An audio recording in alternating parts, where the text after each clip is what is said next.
On va passer au mercato du PSG, parce qu'il y a des informations aussi qui sont sorties récemment concernant un défenseur central. Skriniar, il a souvent été...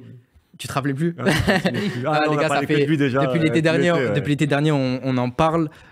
Tu veux nous faire un petit point, Val, sur le dossier Skriniar du côté du PSG? Je vais faire un point sur le joueur d'abord, qui a vécu un début de semaine mouvementé hier avec un match à Empoli, face à Empoli à San Siro, enfin à Giuseppe Meazza.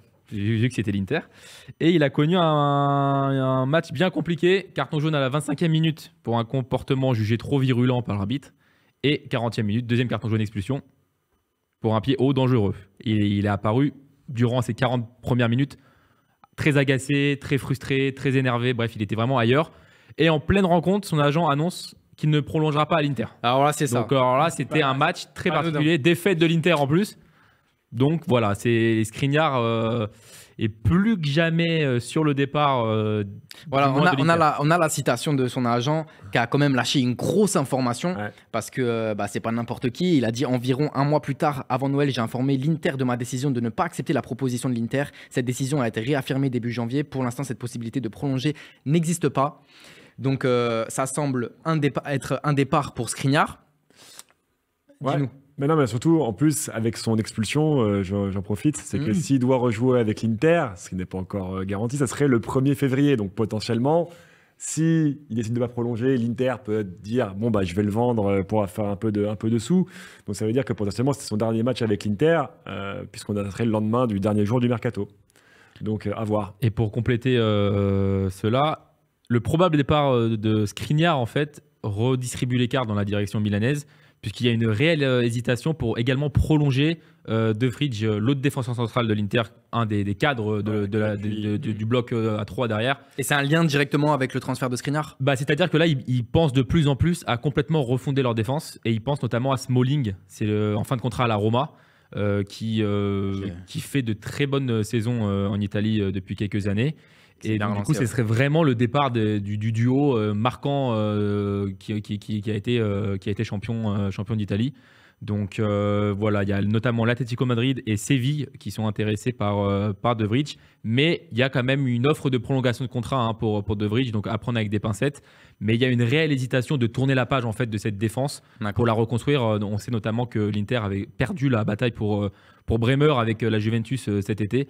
Donc, après, avec Smalling, s'ils prennent Smalling, la reconstruction, c'est à très court terme. Quand même. On va dire que c'est l'intérim, quoi. Hein. Ouais, voilà. Voilà, mais... Parce qu'il a que 27 ans, Skriniar, pour revenir au dossier Skriniar, parce que je pense qu'il demande aussi des sommes assez astronomiques. Est-ce que tu peux nous en dire un petit peu plus par rapport à sa relation avec le PSG, avec son propre club? Il y a eu énormément d'infos contradictoires. Je pense que Seb et Aurel pourront en parler un peu plus que moi, mais on a parlé notamment d'un salaire avoisinant les 9 millions. Je ne sais pas si l'info est vraie. Je ne sais pas si Seb a une info là-dessus ou pas, avec un montant à peu près entre 15 et 20 millions. Seb, on le met dans la sauce ce soir. Non, mais on est là pour on a sorti l'info.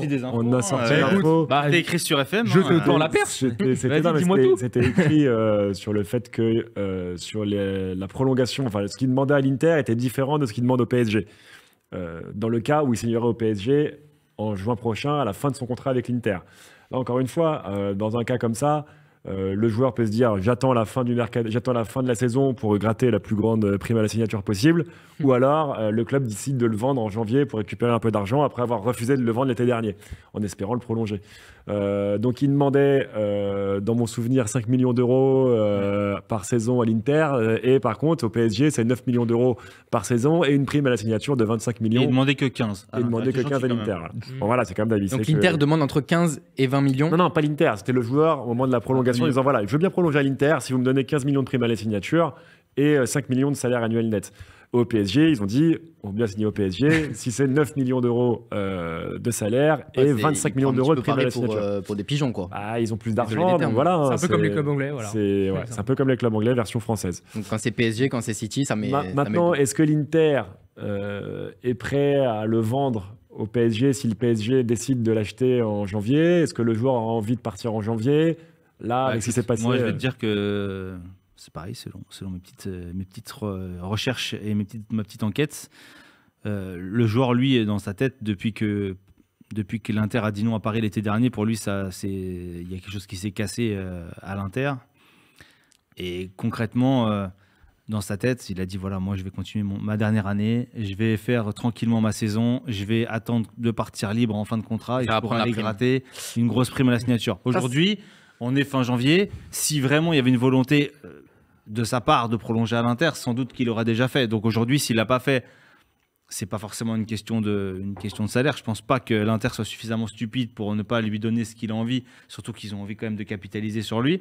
Donc c'est quand même un peu un jeu du chat et la souris entre le joueur et le club italien. Mais aujourd'hui, franchement, il a tout intérêt à aller au bout de son contrat et d'aller négocier un 20 ou 25 millions d'euros de prime à la signature. C'est ce qu'il veut. Alors lui, c'est son souhait. Mais maintenant, on va se pencher un peu sur le cas du Paris Saint-Germain. Est-ce qu'ils ont intérêt de poser 15-20 millions sur la table alors qu'il est à 6 mois de la fin de son contrat? 15-20 millions, c'est ce que la presse italienne a dit que l'Inter accepterait pour lui. L'Inter réclame entre 15 et 20 millions. Ouais. Est-ce que le PSG a intérêt de mettre cette somme-là pour l'avoir dès cet hiver, en sachant qu'il y a un calendrier démentiel qu'attend... J'ai un peu fait ma voix du JT Snap. Démentiel, les gars. Mais avec un calendrier démentiel qui arrive, il y aura... Le calendrier, il est ici, les gars. Ça va accueillir Toulouse. Il y aura l'OM en Coupe de France avant d'avoir Monaco. Après, ça reçoit le Bayern Munich en Ligue des Champions. Là, la situation sportive est quand même assez compliquée. On l'a vu en Ligue 1. Je ne parle pas du dernier match en Coupe de France contre une R1. En défense, il y a Ramos. Marquinhos qui est en difficulté. Du mal. Ça redescend, Kimpembe blessé, ça fait redescendre Pereira. Est-ce qu'il n'y a pas une vraie nécessité sur le plan sportif de recruter Skriniar dès cet été? Bien sûr. Allez, petit tour de table, j'ai envie.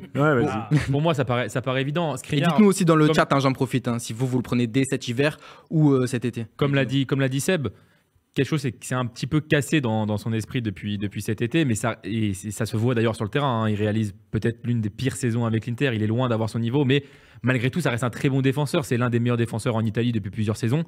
Et je pense qu'aujourd'hui, il y a une nécessité telle en défense au PSG qui tu peux avoir de ce calibre-là, de ce statut-là, disponible en hiver à ce prix-là. Parce que 15-20 millions, c'est pour le joueur qu'il est, s'il retrouve le niveau qu'il avait à son âge. Alors que l'Inter réclamé 70-80, il y a moins Parce que j'ai l'impression qu'on a tendance à nous faire croire que le PSG est perdant. La partie qui perd beaucoup dans ce dossier-là, c'est l'Inter. Ils vont perdre 40 millions dans l'histoire. En fait, le problème, c'est que dans tous les cas, ils vont le perdre.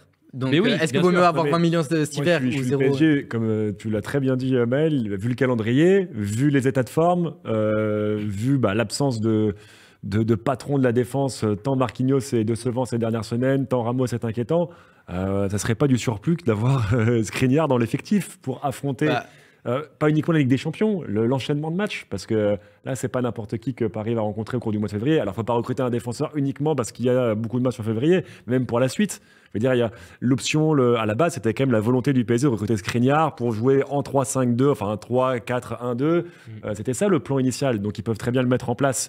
Là, d'autant que Galtier a rejoué à 3 défenseurs derrière, et que voilà, moi, à la place du PSG, je le prends, je mets les 20 millions, je donne ce qu'il veut. En plus, il a un gros avantage, Skriniar, c'est qu'à l'époque de la Sampdoria, donc sous Giampaolo, il évolue dans une défense à 2 au centre, puis à 3 à l'Inter, puis à 2 en sélection nationale. Donc c'est quelqu'un qui a peut s'adapter, quoi. Voilà, il peut s'adapter, il a un profil très modulable, ce qui pourrait justement régler aussi le problème de axial droit, si je dis pas de bêtises. Oui. Axial droit, qui a été un problème cette saison parce qu'il a souvent installé Ramos à ce poste-là, à 2 ou à 3, et en termes de vitesse, c'est compliqué pour se retourner. C'est un peu mieux. Skriniar, c'est pas le défenseur le plus rapide du monde non plus. Mais ouais, ce profil modulable en défense, c'est typiquement ce qu'a besoin en fait Galtier, qui a alterné un petit peu différents dispositifs. Et Skriniar s'inscrit dans toutes ces formations-là, quoi.